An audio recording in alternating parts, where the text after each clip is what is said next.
Basic examination techniques. Most of the patients coming to a general practitioner are suffering from minor symptoms and do not require a detailed systemic examination. Yet, you should make a habit of doing a quick general examination of the patient and look for certain basic things. From the facial expression of the patient, from the way the patient walks in, you should be able to make out whether he is ill or generally well. As the patient lies down, palpate the pulse, touch the neck and the forehead and see if there is fever. Ask the patient to put out the tongue. Look at the conjunctiva and sclera for pallor and jaundice. Palpate the neck for lymph nodes. Look at the legs for edema. Then flex the patient's legs and palpate the abdomen for liver, spleen and any other lump. If the patient has abdominal pain, palpate carefully to note the area or point of tenderness.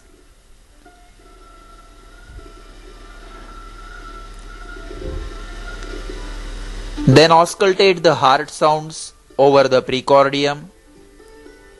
Ask the patient to breathe deeply through open mouth and auscultate the respiratory sounds, especially at the apex and at the base.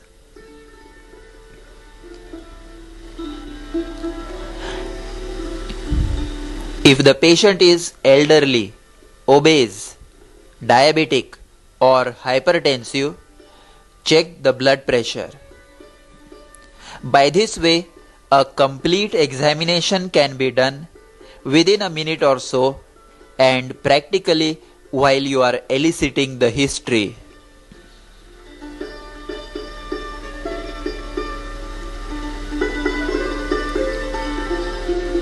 If the patient complains of jaundice,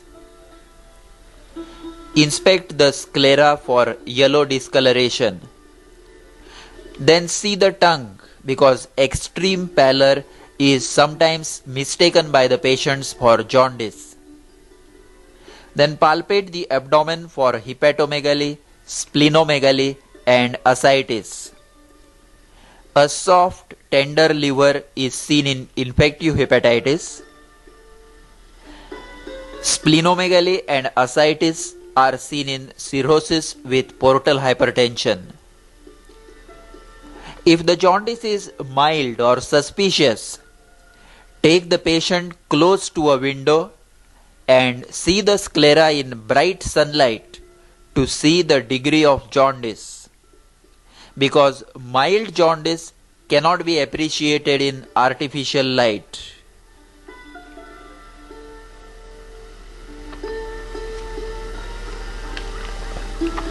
If the patient is very pale, the tongue, conjunctiva, the nails and the palms will be very pale. Look for puffiness of the face and edema of the legs.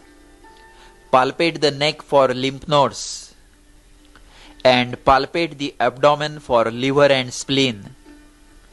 If there is hepatomegaly or splenomegaly, then detailed blood investigations will be required. Auscultate the chest. A systolic flow murmur is often found in moderate to severe anemias.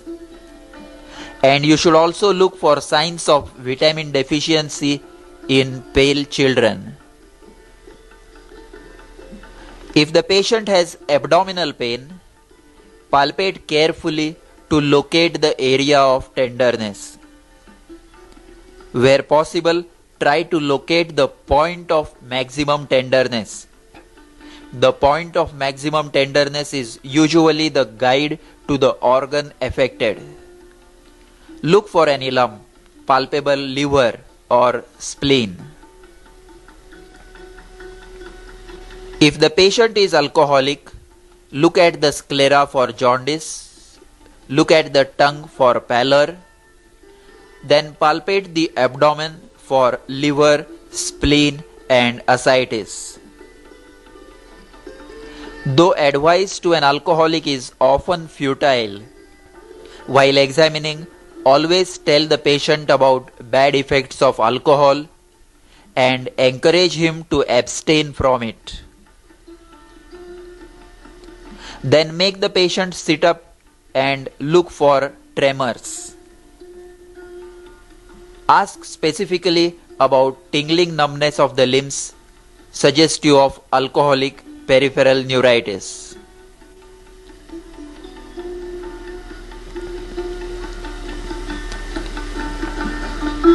If the patient has fever for more than 5 days, look for pallor and jaundice. Examine the throat for tonsillitis or pharyngitis. Look for palpable lymph nodes in the neck. Then test for neck stiffness to rule out meningitis. Then flex the legs and palpate the abdomen for enlarged liver or spleen. Auscultate the chest for abnormal breath sounds. If the duration of fever is more than 5 days, the patient must be examined in details. All the systems should be carefully examined and then investigations carried out as indicated.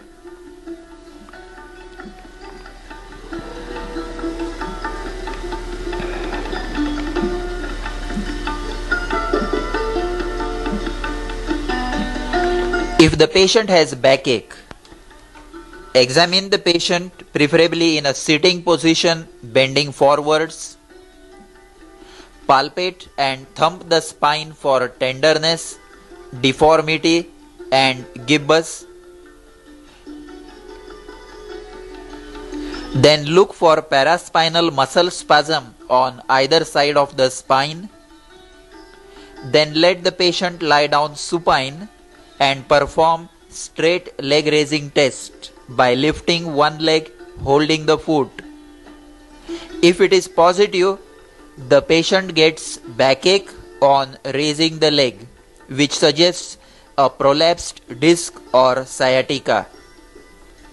Then ask the patient to dorsiflex the toes against resistance to look for weakness of extensor hallucis longus, which is the earliest motor loss in spinal lesions. In this way, you should form your own routines for each symptom and examine the relevant points so that you do not miss any important sign associated with that symptom. Antenatal checkup. When a pregnant lady comes for routine antenatal checkup, first record her weight. A rapid increase in weight on serial recordings is the earliest sign of preeclampsia.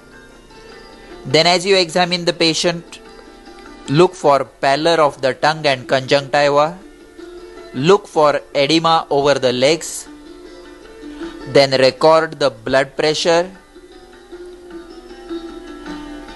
and auscultate the heart for any murmur and chest for any abnormal breath sounds. That completes the general examination. Then coming to the examination of the abdomen, first expose the abdomen and palpate the fundal height. Then use the fundal grip with one hand and with both hands to palpate the soft breech or hard ball-like head. Then with lateral grips, locate the uniform back and knob-like limbs. With first pelvic grip, locate the presenting part. And if it is a vertex presentation, use deep pelvic grip to feel the head. Then look for overlap above the symphysis pubis.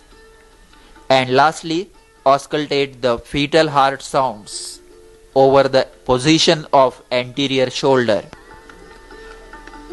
To repeat, first palpate the fundal height, then fundal grip with one hand, fundal grip with both the hands, then the lateral grip on the right, on the left, then the first pelvic grip for the presenting part, then the second pelvic grip, then look for overlap,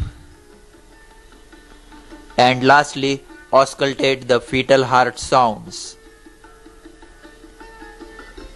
If the uterus is over distended and tense, look for thrill of hydramnios.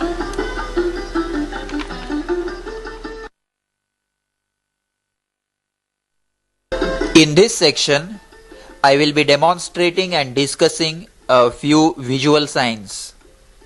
I will try to concentrate on one organ at a time, followed by a mixed collection of cases at the end. Nails. Commonly, we look at the nails of every patient mainly to look for pallor. Notice the pale white color of these nails on the right side compared with a normal hand on the left side, clearly indicative of severe anemia. You should also look at the palms, conjunctiva and tongue for pallor, because nails themselves are sometimes whitish in color and may give a wrong impression of anemia. This patient needs a hematinic and antihelminthic. Note the pale white tongue of severe anemia.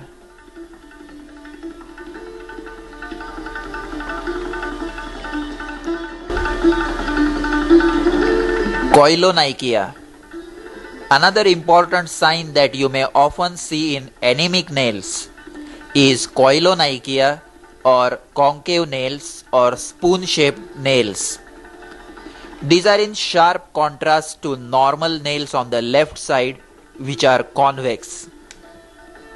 And this is a characteristic of iron deficiency anemia. In addition to administering iron in the form of Imperon injections and oral iron, we should also try to find out the cause of iron deficiency. The commonest cause, especially amongst farmers, is hookworm infestation, and in females, menorrhagia. In early stages or in a mild case, the nail may be just flat with loss of convexity. Note again in close-up view that in this early case on the left side, the nail is just flat with loss of convexity. The convexity of these nails will be regained after the iron deficiency has been corrected. Cyanosis. Here we see on the left side cyanotic nails with a bluish discoloration, which is due to presence of reduced hemoglobin in capillary blood. In central cyanosis, the tongue and the mucous membranes are also cyanosed, while in peripheral cyanosis, only the limbs and nails are cyanosed. The hand in the center shows normal pink color. Compare it with the cyanosed hands on both sides, and note that even the fingertips have bluish discoloration. Clubbing of the nails occurs due to vasodilatation and soft tissue swelling of the fingertips and the nail beds.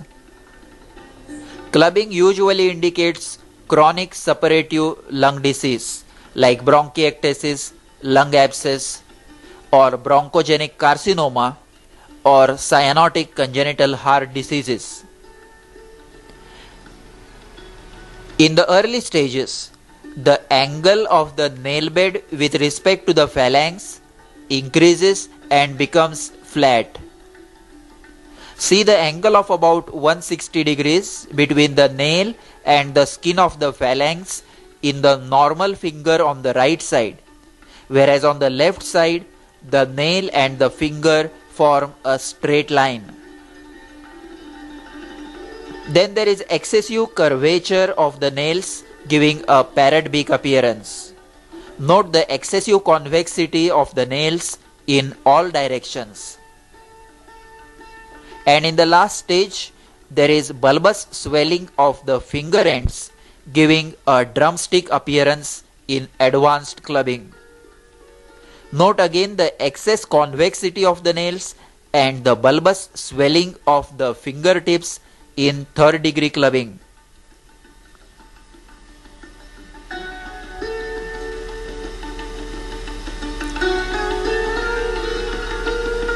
And can you appreciate the similarity to a parrot beak? Sometimes clubbing may be present in only one finger, without any apparent cause or following local trauma or nerve injuries. In this case, only the little finger shows clubbing, while the other fingers are normal. This is of no practical significance, but generalized clubbing should make you think of suppurative lung disease. Rarely, clubbing may be seen in only one hand, as in aortic aneurysm or arteriovenous fistula in the arm. Note the isolated clubbing of the little finger. Mycotic infections of the nails are very common, especially in housewives whose hands are constantly in water. One or more nails may be affected.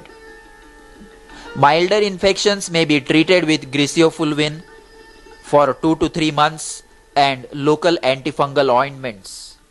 But badly affected and deformed nails such as these have to be removed surgically and then the nail bed treated with antifungal ointment like clotrimazole. See the index finger. The nail is only mildly affected. At this stage, it can be treated with medical treatment. But once the nail is black and deformed, it has to be removed.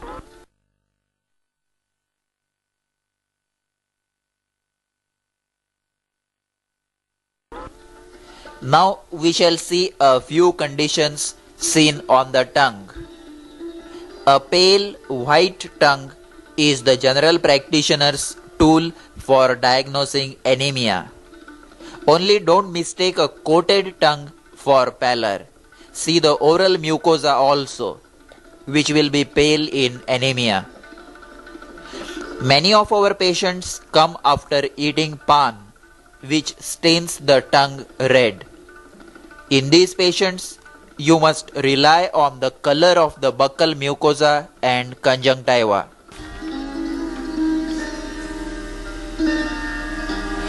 Now in this case, note the cyanosis or bluish discoloration of the tongue and the lips. This is central cyanosis. It is due to cyanotic congenital heart diseases, in this child Fallott's tetralogy. If an adult breathless patient has cyanosis, it is due to severe respiratory distress and inadequate oxygenation. And you should also keep in mind a heart attack or myocardial infarct causing cyanosis. Compare this cyanosed tongue with the normal pink color of the mother's tongue.